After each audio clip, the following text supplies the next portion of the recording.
Sheryl Green has taken people-pleasing to Olympic levels. For decades, she prioritized everyone else's needs over her own until she hit a metaphorical brick wall. Overcommitted and emotionally drained, she stumbled upon an essential life skill, boundaries. Or even more accurately, she discovered that boundaries were even a thing. Now Sheryl is dedicated to helping individuals and organizations establish healthy boundaries to improve relationships, enhance communication, and boost overall well-being. She works as a speaker, writer, and consultant, empowering others to break free from burnout and reclaim their time, energy, and sanity. A teenage goth with a fascination for serial killers, Sheryl once dreamed of becoming an FBI profiler. She pursued a master's degree in forensic psychology, but instead of diving into the minds of criminals, she chose a different path, one that led through mental health, customer service, public relations, education, and the nonprofit world.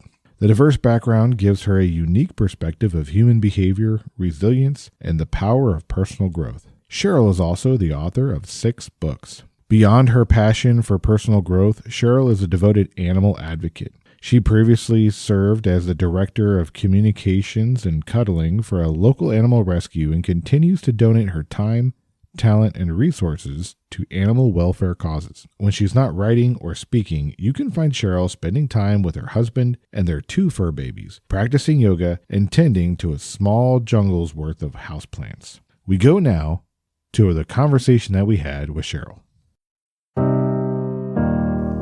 This is Tim Staten with Tim Stating the Obvious. What is this podcast about? It's simple.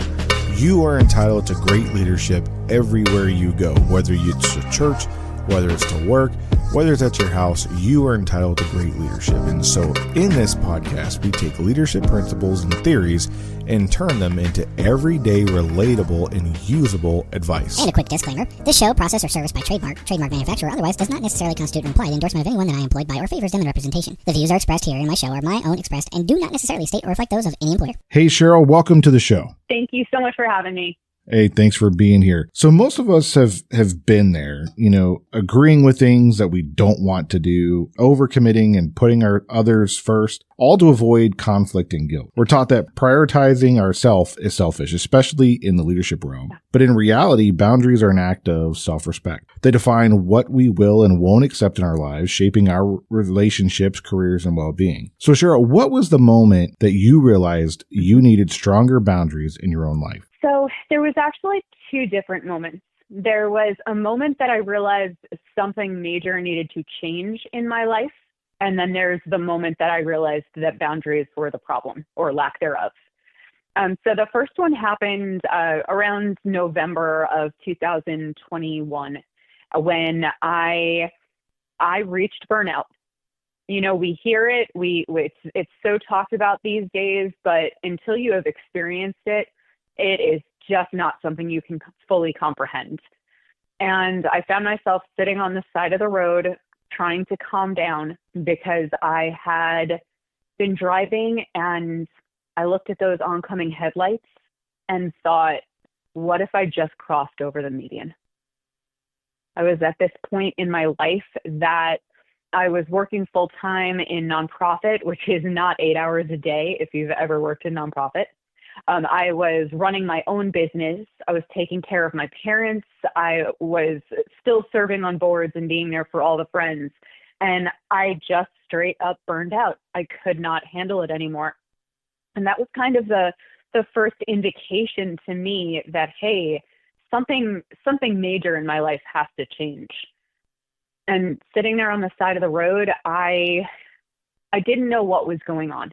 I truthfully didn't. I thought it was just, depression. I've been through that before. And I took the next month off to just kind of clear my plate and focus, solely on my mental health and getting back to that healthy point. And so that was kind of that first point. And then 6 months later, I turned around and my plate was full again. And I had spent so much effort or put forth so much effort to clear off those responsibilities and to clear off all, non-essentials. And it was like 6 months later, they all came back and they brought their friends. And that was the point in my life that I was like, okay, hold on. I could keep doing this, but I think the actual problem is that I can't say no to people. And that was my kind of, come to Sheryl moment. So you mentioned that it would come back 6 months later. Do you find that this is a cyclical pattern in people with when we can't say no to people, we don't have proper boundaries? Do we find this as a cyclical pattern? Oh, yeah. I mean, if you think about it, if you don't fix the underlying problem, then you can put the temporary patch on it, but it's not going to work for very long. And, if you've ever tried to organize your pantry, and I know this is going to sound silly, but if you've ever tried to organize your pantry, you get it looking good, you clean out the old stuff, like it looks pretty good for a little while. But if you never actually set up a system, if you never actually got into the habit of checking product expirations regularly, if you were constantly buying too much stuff at the store because you didn't look at it, but before you left, you're going to find yourself in the exact same spot in 6 months, 8 months, a year, whatever it is. And that's what happens. I mean, you think about boundaries, a lot of it is our schedule. And a lot of it is what we let into our lives and what we agree to do for others. And if you don't have if you don't have a system in place and you don't identify the underlying root cause of why you're people pleasing, why you're trying to be everything to everybody, then you can clean that plate off as much as you want, but it's going to keep filling back up. That's a great point. Side note, I actually really love organizational stuff, especially like the little ones that go in the refrigerator. Mm-hmm. It's very satisfying to look at. I sometimes watch videos that have that on there. So it's very relatable. So thank you for that story. So you mentioned that you have a psychology background. So with your psychology background, when was it? I know that you had that point where you thought it was depression or something else. How did that play into a fact of you're like, no, actually it's boundaries? Like, how did that actually come to the forefront? I would love to tell you that my background and all the years of studying and research, that all of that helped. It didn't do a damn thing. If I'm being honest, I experienced a clinical depression in my late 20s, and reading the books, doing the research, listening to professors does not prepare you for what that feels like and what the experience is like. And I'll say the same thing for this. I mean, look, my background is in forensic psychology, so maybe it would have been different if I suddenly decided to be a serial killer. I'm not sure. But my realization about boundaries, I don't think had anything to do with the schooling and the research. I think it was realizing, whoa, what the heck is happening in my life right now? And I did have a friend who, she mentioned the word boundaries. And she was just like, yeah, I'm reading this book on boundaries and it sounds like it might help you. And it was one of those, like, the heavens parting and the angels singing, like one of those moments of like, oh, hey, boundaries are a thing. I've never had those. I've never dealt with them. I've never been taught them. So I would say, honestly, it was way more life and my support system and way less my background. Which is a great point, because you said it took somebody outside of yourself in your family as a friend to say, hey, this is a problem, and introduce the book for you. For people who are not familiar with boundaries or what boundaries are, or they've heard the term, but they don't know really what it is, can you define that real quick for us so that way we're all on the same page? Yeah, so I like to think about boundaries as the way we allow people to treat us, and by extension, our stuff. And when I say stuff, I mean our material possessions, our friends and family, our time, our emotional and mental well-being.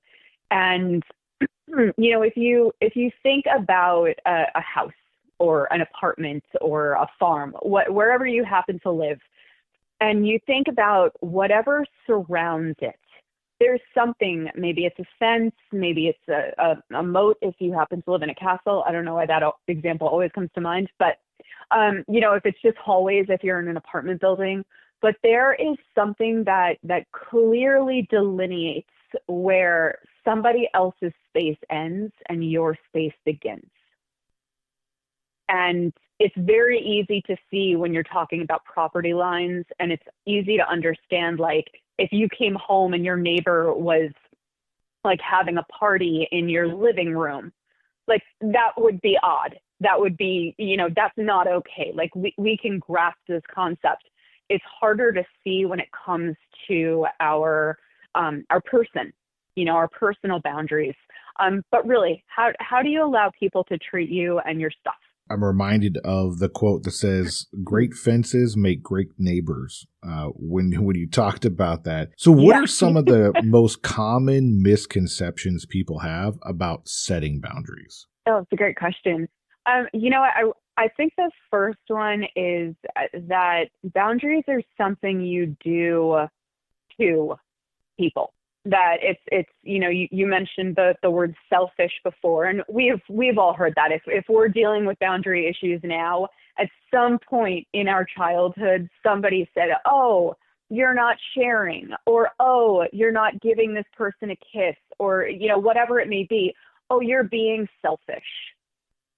And we get that into our heads that if we don't say yes, that if we don't be everything to everybody, that's something we're actually doing to them. We don't care about anybody else. We're out for ourselves, and we're doing this offense to them.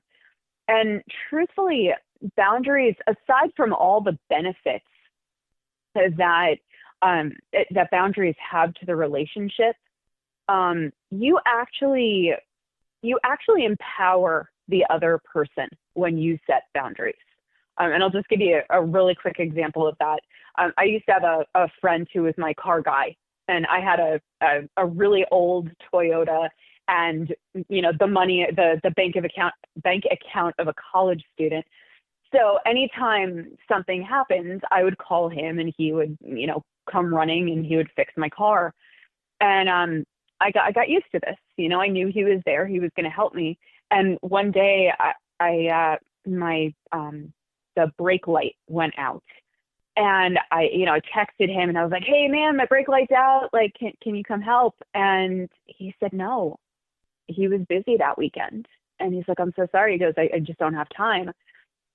And I was pissed for a couple of minutes, but then I went home, and I was like, I'm an intelligent adult here. Like, I am capable, and I have access to YouTube. Like, I can figure this out on my own. And I did. And it felt so, I felt so accomplished. And, all the things that I've done in my life, like, it's silly that a brake light would be the one that I'm like, woo, I'm a rock star. But when we set those boundaries, we're actually empowering other people as well. That's a great point you mentioned about the brake light. I akin it to changing your own tire if you break down on the side of the road, and you can change your own tire. But that leads to codependency, right? If we don't have them in place. Let's talk about that for a little bit. So how does boundaries and codependency go hand in hand? Well, how do I put this? I consider myself an expert on codependency. Just because I've lived it, not because of a degree or anything. But like I was raised to take care of everybody else. My mom struggled with mental illness. My grandmother was really abusive, and it was my job on this earth to take care of everybody else, to make sure that others were happy, that they were having a good time, that they had their needs met. And my needs they weren't even an afterthought. They weren't a thought at all. And it really does tie into boundaries, because if my only concern is how you are doing, I'm not going to set boundaries that protect me. I'm going to do everything in my power, which PS is not actually a lot because you don't have control over other people and you certainly don't have control over their emotions. But if you believe that your only job in this world is to make sure other people have their needs met, then you're going to ignore yours. And setting boundaries is one of those things, one of the main things that's going to go to the wayside. So you mentioned that you were raised this way, kind of in a way. Do you think this affects one people demographic more than others? So like, does it tend to be more towards girls or boys? Like how does that play into effect? Or you think it doesn't matter? It depends on the situation and how you're raised. So I'm gonna give you an answer, and then I'm gonna say, can you check back with me in like 6 months? Because I believe that this can impact anyone. I believe it is entirely how you are raised and the messaging that you get as a child. That being said, I think there's an extra layer of cultural teachings, I guess that's the best word, on women, on little girls, that they're supposed to be the caretakers. I mean, even if you just look at the dolls that we're playing with as kids, you know, boys are building things, and this is changing, and I do realize this is changing, but like my generation, you know, the boys are building things. They've got war things and superheroes and stuff like that, and little girls get babies. They get baby dolls, and they get the kitchen. And like I said, I definitely see that this is changing, but I think for, you know, I'm Gen X, and I think that generation is still, we have that conditioning for women of like, we're here to be seen and not heard. We should always have a smile on our face. You know, if anybody needs anything, like we're the ones to jump up and clear the table and all that kind of crap that you just grow up with. Having said all of that, the more that I speak to men, the more I'm realizing that you guys have your own issues with boundaries. And I think a lot more research, I need to do a lot more research in that area, because I think possibly the boundary violations and the boundary issues may just look different, and I might be overlooking them.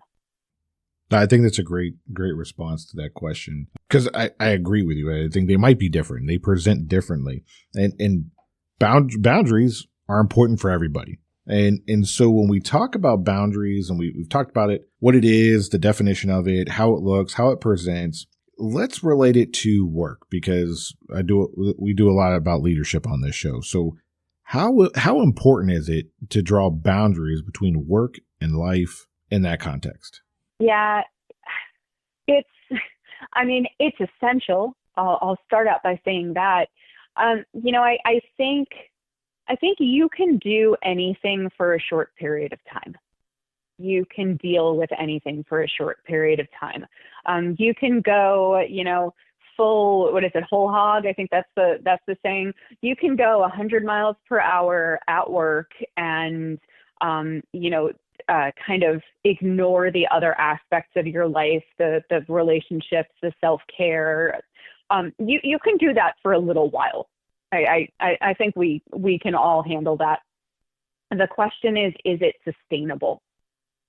And I think this concept of sustainability of, do I want to be around in the long run to do whatever it is I do at work? And I say this especially to nonprofit folks. Absolutely true in the for-profit space as well, but nonprofit folks have an extra layer of, I have to save the world. And, you know, we go and we go and we go and we go. The problem is if you don't find that balance of, yes, I'm taking care of this population. Yes, I'm making this product. Yes, I'm leading my people. If you don't find the healthy balance between that and I have time to myself, I have time to nurture my relationships, I'm learning something new, doing a hobby, spending time in nature, whatever that looks like for you. If you don't strike that balance, you are not going to be around very long for anybody, but especially for work. You're going to burn out. You're going to have to either take months off to, get your nervous system back to a functional level. You're going to get sick. You're going to honestly become a burden to the company because you're not going to be doing your best work. You're probably your energy is going to be dragging down everybody else there as well. If you don't find that balance, like, you're just not going to be there for very long. So emergencies happen. There's that time for all hands on deck. Hey, we're skipping the weekend. We have an emergency. There's the Chicken Little says the sky is falling kind of thing. But if you don't get out of that relatively quickly, you're just not going to be there for very long. So what do you say to the people who are overthinkers or anxious folks in the workplace who are just afraid of the consequences of, if I put up this boundary that I haven't had before, and that, let's say they listen to this podcast and they're like, you know what, I heard Sheryl, I need to put up a boundary. But if I do that, there might be a consequence to that. So what do we say to those people? So look, that is a very real fear. And there is always the possibility that your boundary is going to blow up in your face. I cannot deny that is a possibility. What I will say is, whether it's in a professional relationship or in a personal relationship, if you set a boundary and the other person does not respect that, and this is saying that you set the boundary properly, you communicate it properly, all the good things which we can talk about. But if you set a boundary properly and they do not respect that boundary, ultimately they do not respect you. So do you want to be there? Is this something that maybe it's not the right place for you, or it's not the right relationship for you? And I will speak from experience when I say sometimes decisions are made for you because you couldn't make them yourself, and it turns out for the best. So I hope that helps.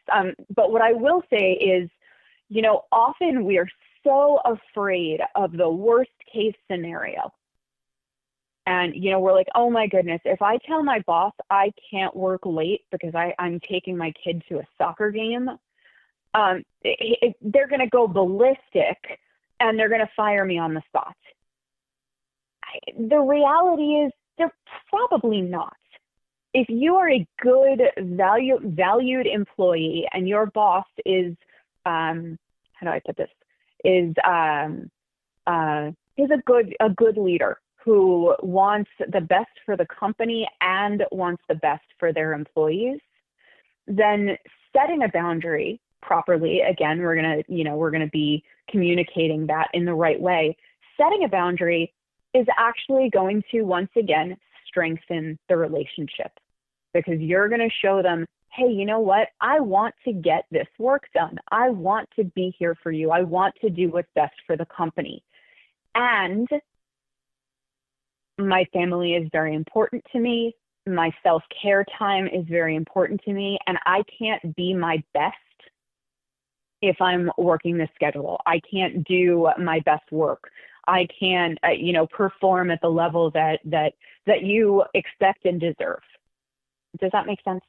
No, it makes absolute sense. Now that we talked about workplace boundaries and how we prevent burnout by putting them in place, we even said, hey, it's okay that some things may happen, but it probably works out for the best. What are some practical things that we can do to implement a boundary today? So what is the simplest way for someone to start setting a boundary if they've never done it before? The best way is to breathe. And I know that sounds really simplistic, but if you are in the people-pleasing camp, then you probably suffer from something I call yes vomit. And I know it's disgusting, sorry. But when someone approaches you with a request or a can you help me, or an invitation or whatever it may be, we are compelled to say yes.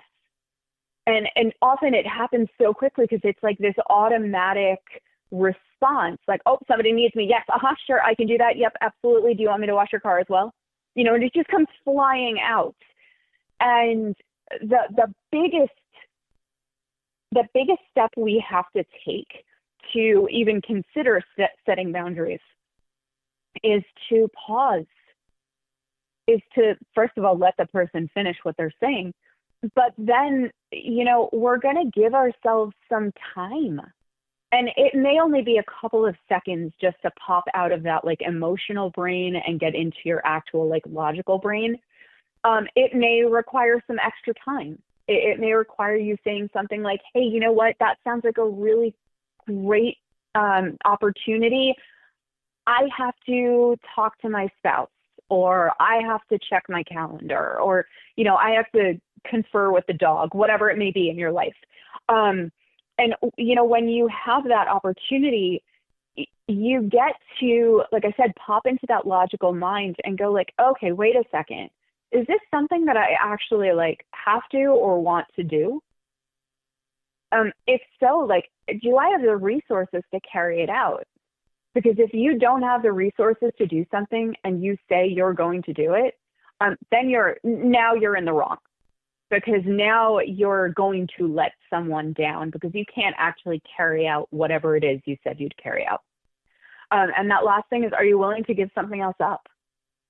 We do have a finite amount of resources. And when you say yes to something, the reality is you are saying no to something else. So if you're not willing to give something up, then again, that it's actually irresponsible to say yes. So pause. That was a really long answer for pause. That's good. So because you covered a wide breadth of area for people to take a pause and figure out how to set up that boundary. So let's say they set up the boundary, but now I feel guilty about setting up this boundary. I feel like I let somebody down because I said no, even though I know you just said if I can't do it, I'm going to let them down anyway, but I still feel guilty about it. How do we overcome that guilt? You're going to,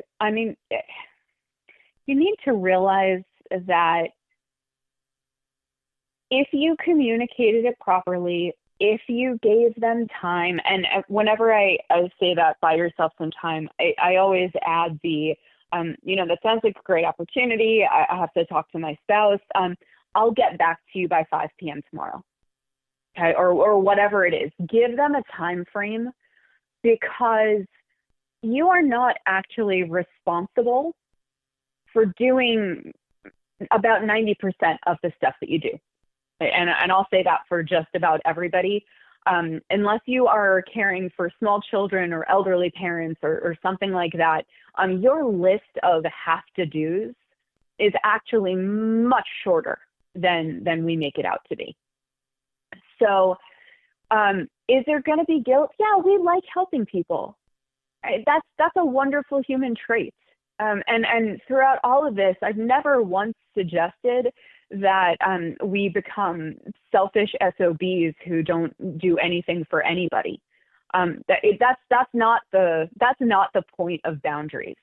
That's taking it too far and into the other unhealthy direction. What I am suggesting is that we have to make sure that we are taken care of before we can help somebody else. And I always used to hate this analogy, but the whole put on your oxygen mask before you help anybody else. It just leads back to that concept of sustainability.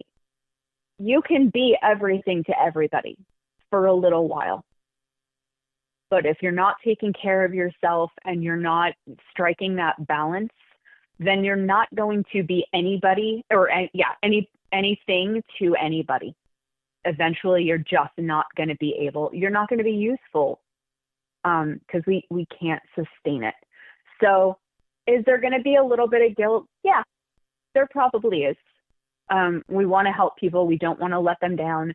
But looking at that and saying, well, you know what, if I did say I was going to do this, I'm either going to let them down because I can't carry it out. I'm going to let my family down because I'm putting all my effort into this, or I'm going to let my company down because I'm putting all my eggs into the relationship basket, or however that works out. Or I'm going to let myself down. And that's really the worst one, because it's going to impact our health, but two, it's also going to impact how we see ourselves, and not for the better. Great points.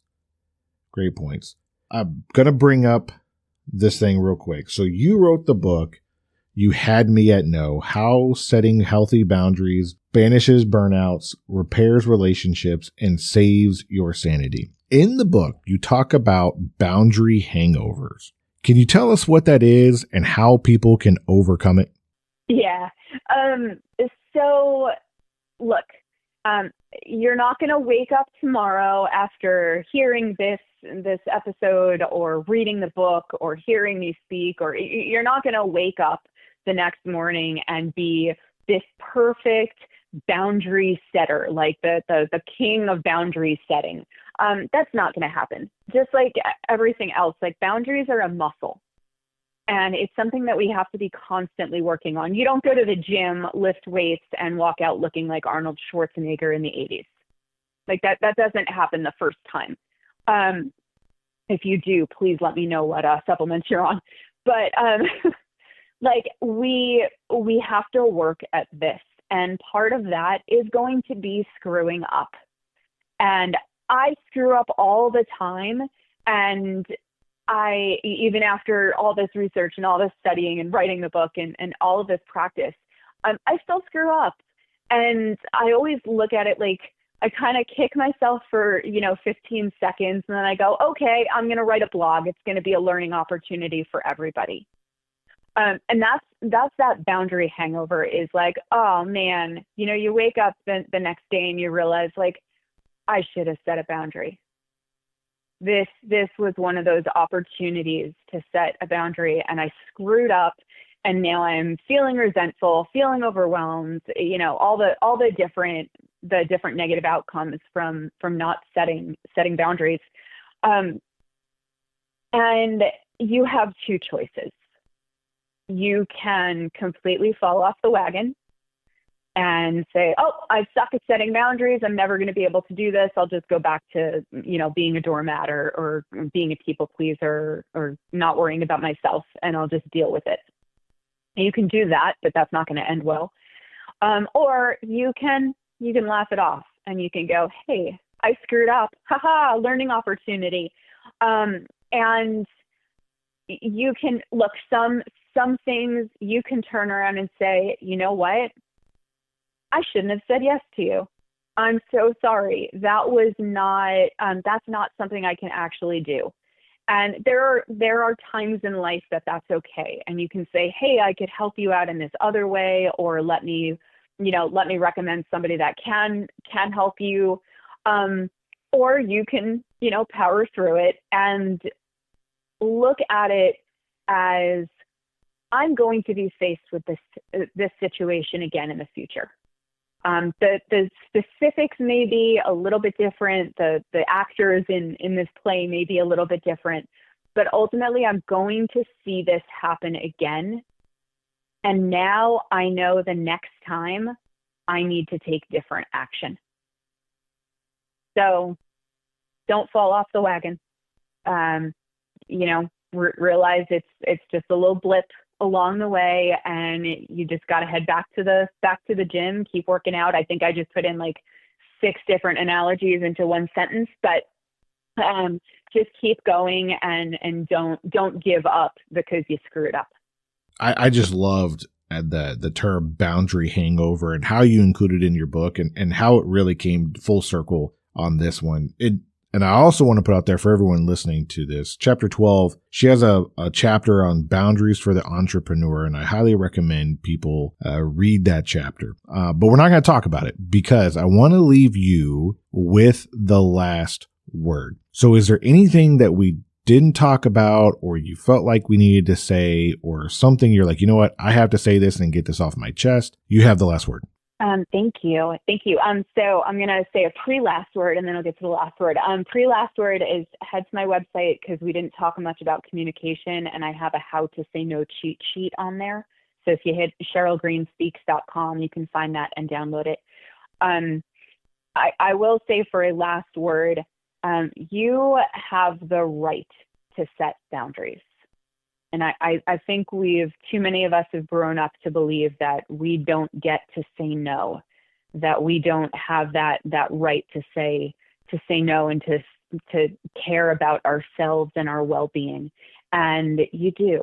If you need permission, take a look at the calendar and the timestamp. Right now that I'm saying it, I officially give you permission to set boundaries, to say no, and to put yourself first for once. Well, hey, Sheryl, I really appreciate you being on the show. And for everybody listening, go to the description, and in there, you'll find all of her links to her website, to her book, to everything that you can do to get in touch with Sheryl. So if you have a burning question about boundaries or how to, or anything else that she's a subject matter expert on, you'll be able to find her there. So Sheryl, thank you for being a guest on the show. And it was a pleasure talking with you. Thank you so much. As always, thank you for stopping by and checking out this episode and listening to it. I really hope that you enjoyed it. Before we go, I'd like to ask a favor of you if I could. If you could please share this episode with one or two people who you think might like this topic. If you haven't followed or subscribed on the platform that you're listening to, and hit all the bells and icons and all the whistles so that you know that when we post another episode, you'll be alerted, please go ahead and do all that before you go. If you got some value out of this episode, please leave a review or a comment so we can help spread the show to other people who might be interested in the topics that we've talked about here today, but may not have found our show yet. Again, thanks for stopping by. I'm Tim Staten.